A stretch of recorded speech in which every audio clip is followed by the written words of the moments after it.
Nepal Gen Z protest Vice Minister Bishnu Prasad Paudel beaten up by protesters. Nepal's Vice Minister Bishnu Prasad Paudel was beaten up by demonstrators during violent anti-government protests in Nepal.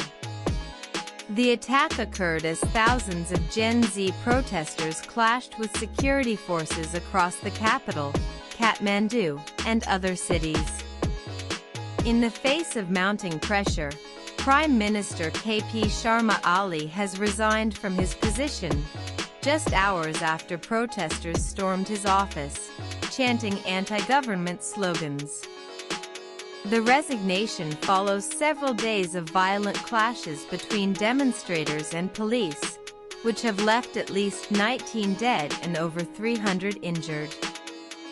Earlier, Ali had called for an all-party meeting to address the growing crisis but ultimately decided to step down as protests continued to spiral out of control. Amid the political turmoil, sources confirm that Prime Minister Ali is considering fleeing to Dubai as protests intensify.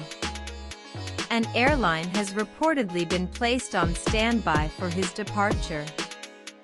The Prime Minister, under increasing pressure, has already assigned acting responsibilities to the Deputy Prime Minister, suggesting that he may leave the country in the near future to avoid further confrontation with protesters.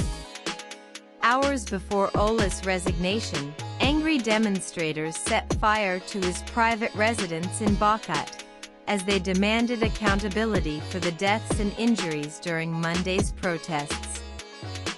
The protesters also vandalized the homes of other key political figures, including opposition leader Pushpa Kamal Dahal Prakanda, Nepali Congress President Sher Bahadur Dubba, and several government ministers, including the Home Minister and the Communications Minister.